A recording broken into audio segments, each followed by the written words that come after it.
歡迎來到新星消息頻道，請訂閱頻道，所以大家不要錯過當天最熱門的新聞。我們今天的時事通訊包括以下內容：羅雲熙採訪中稱最喜歡的女明星是譚松韻，這對 CP 雖冷淡甜，一段舊糖再次被翻出，瞬間戳中了不少觀眾的心。作為一個自帶 CP 腦的小編，最近在刷舊物料的時候，又忍不住被這對冷門但耐嗑的組合狠狠擊中。事情的起點其實很簡單，在某次活動或影像資料中看到了羅雲熙和譚松韻久違的同框，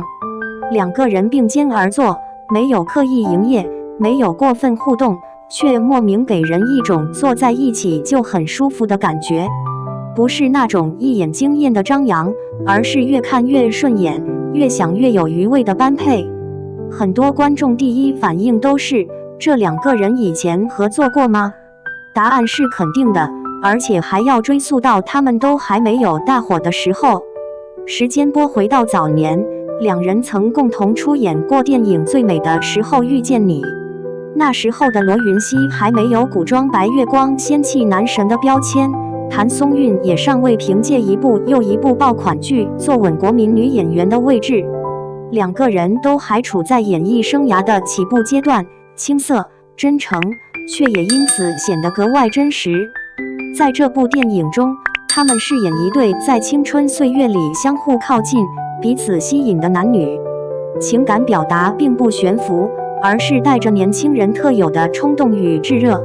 正因為如此，電影裡有一些情緒張力比較強的片段，當年也曾引發過不小的討論。現在再回頭看，會發現那並不是刻意的尺度，而是一種不加修飾的青春情感流露。也正是因為這種自然感，讓不少後來補片的觀眾感嘆，原來他們早就這麼有化學反應了。雙引號，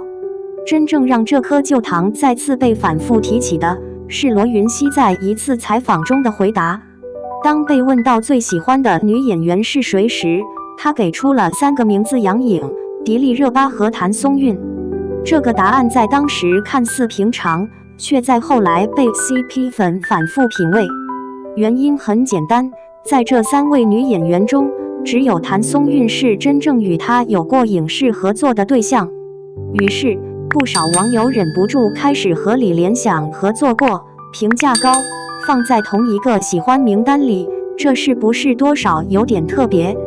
當然，理智的觀眾也很清楚，這並不意味着什麼現實層面的情感暗示，更多時候，這只是對同行專業能力的欣賞。但正是這種點到為止的關係，反而讓人覺得分外好嗑。如果說娛樂圈裡有些 CP 是靠強烈營業、密集互動堆出來的，那羅雲熙和譚松韻更像是時間沉澱型。他們沒有頻繁同框，也沒有刻意綁定，卻因為各自的發展軌跡，被反覆拉回到同一個討論場。從氣質上看，兩個人其實有着某種微妙的相似性。羅雲熙外表清冷，古香優越，但在訪談和私下狀態中，又常常流露出溫和、內斂的一面。譚松韻則是典型的元氣與韌性並存，笑起來親和力十足，但在角色塑造上卻極有力量。這種溫柔對溫柔、安靜對安靜的組合，不張揚，卻非常耐看。從專業角度來說，他們也都屬於對表演要求很高的演員。羅雲熙近年來不斷嘗試不同類型的角色，從古裝到現代，從溫潤到偏執，都在尋找突破。譚松韻則以穩定著稱，無論是古偶、年代劇還是現實題材，總能交出讓人安心的表現。這樣的兩個人，如果再次合作，很難不讓人期待。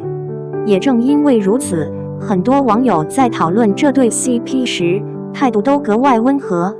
大家更願意把它當成一種美好想象，而不是現實捆綁。在社交平台上，不少觀眾留下了這樣的評論：這是那種不需要官宣、不需要炒作，只要同框就能讓人會心一笑的 CP。雙引號，冷是冷了點，但糖都是真糖，翻出來每一口都不膩。雙引號，比起天天營業的組合，我反而更喜歡這種多年後還能被記起的緣分感。雙引號，也有理性的粉絲表示祝福與期待。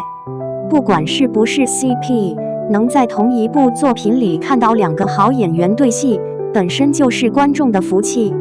雙引號，希望資本看看觀眾的呼聲，再給他們一次合作的機會吧，哪怕不是愛情線也行。雙引號，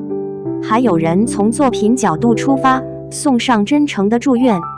他們都走到了更成熟的階段，如果再合作，一定會碰撞出和當年完全不同的火花。雙引號，不是要他們在現實中怎樣，只希望在熒幕上再一次遇見最美的時候。雙引號，回過頭來看，這對 CP 之所以能在多年後仍被提起，或許正是因為它沒有被過度消費，它存在於觀眾的記憶裡，存在於某個被反覆翻看的片段中，也存在於一句不經意的採訪回答裡。短暫的咳一下，輕輕的會心一笑，然後回到對作品本身的期待，這大概就是這對雖冷但甜的 CP 最舒服的打開方式。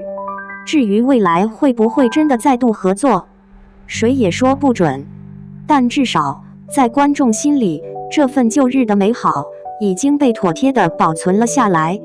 進一步來看，這對組合之所以在多年後仍能被反覆提起，還與他們各自的成長軌跡密切相關。羅雲熙的走紅路徑其實並不算典型，他並非一出道就被資源砸中的天選之子，而是在多年配角與積累之後，憑借角色本身的魅力一點點被觀眾看見。從早期作品中略顯青澀的表演，到後來在古裝劇中被稱為天花板級別的古典氣質，他的變化是清晰可見的。而譚松韻則走了一條更穩的路線，他幾乎沒有明顯的塌房期，也很少依賴人設紅利，而是靠一部又一部作品積累國民好感度。正因為兩個人都屬於慢熱型演員，他們早年的那次合作才顯得格外珍貴。那是一段尚未被流量裹挾的時光，沒有過度包裝，也沒有輿論壓力，更多的是演員之間最純粹的創作狀態。很多網友在重溫《最美的時候遇見你》時都表示，現在再看會比當年多出幾分感慨。那時候的他們眼神裡真的只有角色。雙引號，現在回頭看，反而覺得那種青澀特別難得。雙引號，而當年那部電影也因此被貼上了被低估的青春片的標籤，並不是因為它有多麼宏大的敘事，而是它記錄了一段真實存在過的青春狀態，同時也記錄了兩位演員尚未成名的模樣。CP 之所以能成立，從來不只是顏值疊加，更重要的是氣場的契合。從這一點來說，羅雲熙和譚松韻的組合恰恰踩中了很多觀眾的審美點，沒有強烈的攻擊性，卻自帶舒適區。不少網友在討論區裡總結得非常精準，他們給人的感覺不是轟轟烈烈，而是細水長流。雙引號，放在現在的內娛環境裡，這種類型反而成了稀缺品。雙引號，也有人從角色適配度出發，認真給他們規劃起了未來可能的合作方向。如果再合作，希望是現實題材，成年人的克制和拉扯，感覺會很好看。雙引號，古裝也可以，但不要大開金手指，走偏文藝一點的路線。雙引號，甚至還有網友調侃式祝福，不求官宣，不求熱搜，只求給觀眾一次好好嗑戲的機會。雙引號，當然也有不少理智粉強調邊界感，喜歡這種 CP， 但更尊重演員本人，合作與否都隨緣。雙引號，嗑的是作品和感覺，不是現實生活。雙引號，這種整體氛圍其實也反映了觀眾心態的變化。比起過去一味追求真情實感，現在更多人開始意識到，欣賞演員之間的默契本身就是一件獨立而美好的事情。如果說當年的最美的時候遇見你代表的是青春的悸動，那麼如今大家對他們再次合作的期待，更像是一種對成熟階段的想象。經歷過行業起伏、角色沉澱之後，再次站在同一個鏡頭前，所呈現出的情緒層次必然會完全不同。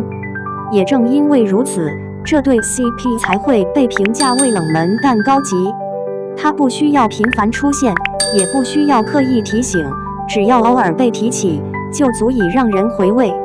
在文章的最後，小編也想借用一位網友的話，作為對這段緣分的祝福。他們各自閃閃發光，但如果有一天能在同一部作品裡相遇，那一定會是錦上添花。雙引號，不論未來是否真的會有再次合作的機會，這段被保存至今的記憶本身就已經足夠美好。對於觀眾來說，能夠在合適的時間遇見合適的演員，看到合適的作品，本就是一種幸運。而這大概也是羅雲熙與譚松韻這對 CP 歷經多年仍被溫柔對待的原因。